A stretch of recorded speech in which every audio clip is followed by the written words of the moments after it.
colocation de qualité ou colocation sur le volume. Bonjour et bienvenue dans cette nouvelle vidéo. Alors cette nouvelle vidéo en fait est un petit peu particulière parce que je vais vous donner mon point de vue sur ces deux types de colocation. Pourquoi? Tout simplement, vous savez que j'effectue des coachings et il y a une personne qui, avant de se lancer dans l'achat de ma formation, m'a posé une question. M'a dit, écoute Audrey, j'ai une question parce qu'il y a énormément de concurrence dans la ville dans laquelle je veux investir et comment se différencier de ces concurrents et comment obtenir du cash flow.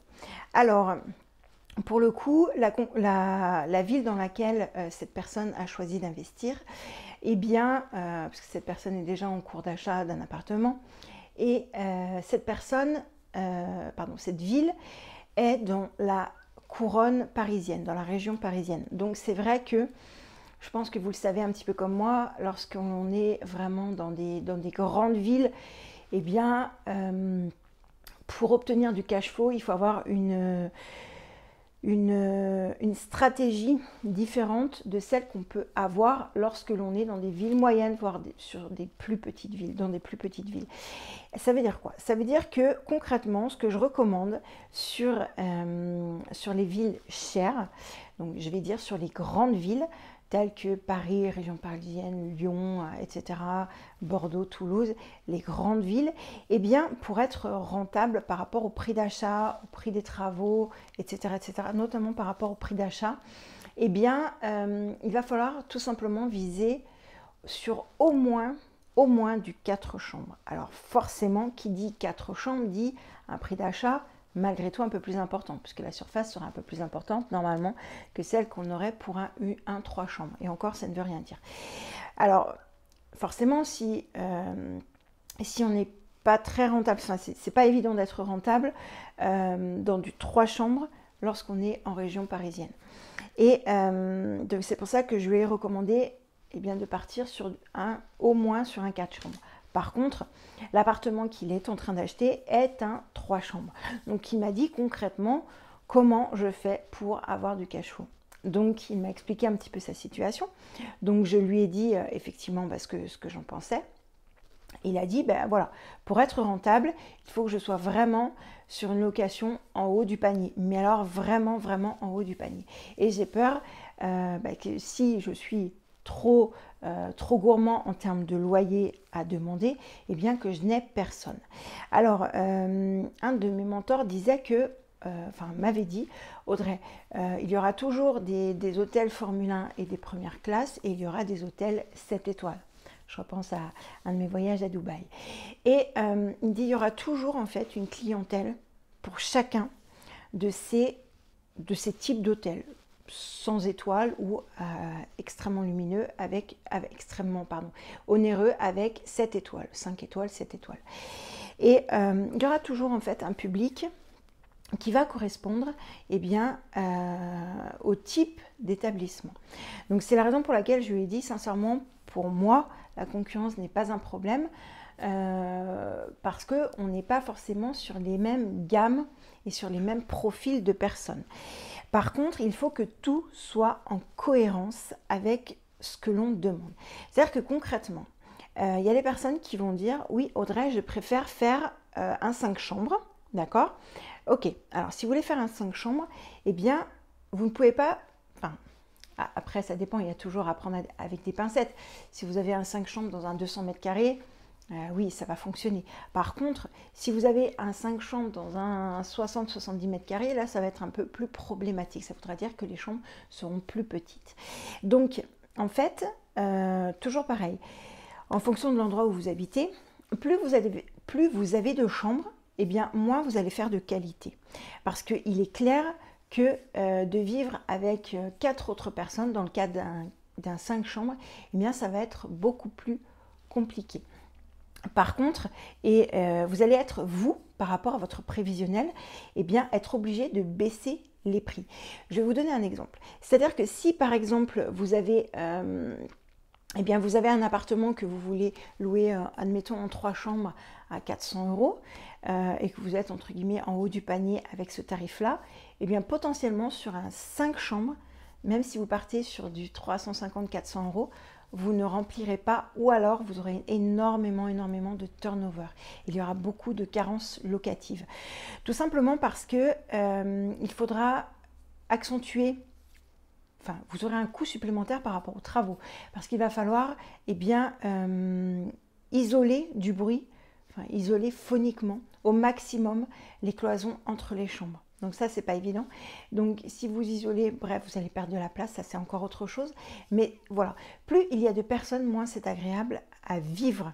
Et donc il va falloir vraiment se concentrer sur, eh bien, sur le fait potentiellement qu'il y ait forcément et obligatoirement un salon. Il faudra qu'il y ait obligatoirement un salon dans cette configuration-là. Par contre, dans le cas de mon presque élève, eh bien, lui, il m'a donné ses gammes de prix parce que par rapport à ses calculs, il n'était rentable qu'avec ses gammes de prix. Eh bien, on a fait en sorte qu'il ait des locataires sur cette gamme de prix-là. Donc après, on a joué de certaines astuces, on a joué avec certaines photos. Concrètement, c'est juste une question de cohérence. Si tout doit être absolument cohérent. Des photos à la petite annonce avec votre discours, etc. Tout doit être cohérent. C'est-à-dire que les photos doivent être prises par un photographe si vous voulez faire de la qualité. Si vous les prenez à l'arrache en économisant dessous, vous n'aurez personne. Ou alors des personnes qui ne correspondront pas à votre profil. Tout doit être de qualité. La petite annonce, forcément, ne doit pas avoir de faute d'orthographe. Ce qui est la moindre des choses, vous allez me dire, c'est une évidence. C'est pas si évident pour tout le monde. Elle doit être la plus détaillée possible, d'accord? Et à la fin, vous devez, enfin la plus détaillée possible, en indiquant dans chaque chambre ce que la personne va y trouver. Vous pouvez rajouter des mots comme standing, des choses comme ça, pour cibler les profils sur lesquels vous allez partir. Concernant une coloc de 5 chambres, dont je vous ai donné l'exemple tout à l'heure, 5, 6, 7 chambres, etc. Pour moi, c'est de l'abattage. Ça n'est pas... Après, ça dépend toujours pareil où on se situe, dans quelle ville, selon nos possibilités, etc. etc. Pour moi, vous allez être au bout d'un moment obligé de baisser vos prix. Parce que pour remplir, vous allez devoir baisser vos prix. C'est-à-dire que vous allez faire, entre guillemets, du cash flow sur un volume. C'est-à-dire qu'au lieu de louer,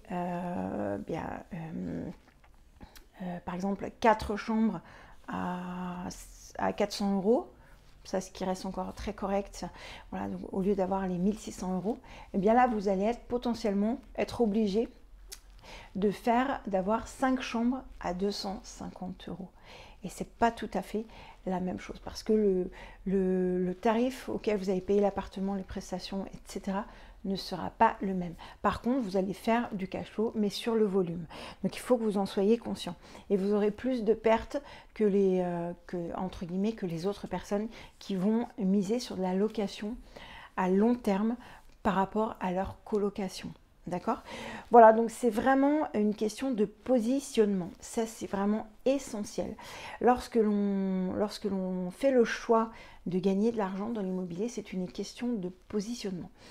Qu'est-ce que l'on veut obtenir et quelles sont les personnes qui vont correspondre à ce que l'on propose en termes de location et à quel objectif quel est l'objectif que l'on veut atteindre, etc., etc., etc.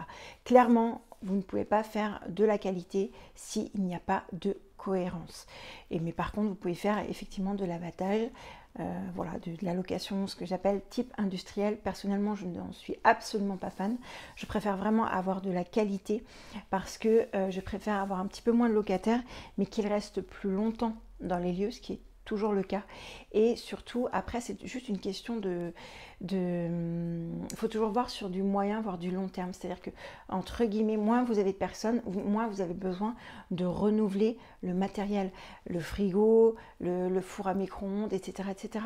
Plus vous avez de personnes, plus les toilettes vont être utilisées. Donc, il va falloir prendre des toilettes de plus haut de gamme, alors ce qui ne correspond pas forcément avec votre cible, ou alors vous allez les changer plus souvent. Il va falloir beaucoup plus souvent faire des raccords de peinture. Il va falloir acheter beaucoup plus souvent des choses qui auront été usées, parce qu'entre 5 personnes et entre 3 personnes, l'usure eh bien, n'est pas du tout la même. Voilà, alors vous allez me dire, ok, mais il y a la caution, d'accord, mais sincèrement, au bout d'un moment, la caution a ses limites et ça va vous faire beaucoup de soucis. Donc après, c'est juste une question de positionnement. Je vous l'ai déjà dit dans plusieurs vidéos, ce que je veux, c'est surtout, le plus possible, ne pas m'occuper de mes colocations. Alors là, bien sûr, je suis obligée, bien évidemment, de m'en occuper parce que, comme je l'ai déjà dit aussi plusieurs fois, mes colocations sont mes entreprises, sont quelque part mes bébés.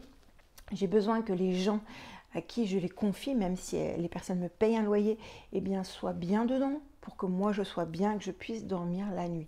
Mon but, c'est vraiment de dormir la nuit en toute sérénité et de laisser les colocataires vivre dans chacune des colocations et voilà, qu'ils m'appellent le moins possible parce que c'est toujours un peu stressant d'avoir un appel de son locataire, de ses locataires. Voilà, donc j'espère vraiment que cette vidéo vous aura fait réfléchir si vous êtes sur le point d'acheter une colocation, si vous pensez que c'est facile, etc. Il y a toujours des petits ajustements à faire. Et puis voilà, donc n'hésitez pas à me laisser un commentaire juste en dessous. N'hésitez pas non plus à vous abonner à la chaîne YouTube et au blog. Et puis moi, je vous dis à très vite dans la prochaine vidéo. Bye!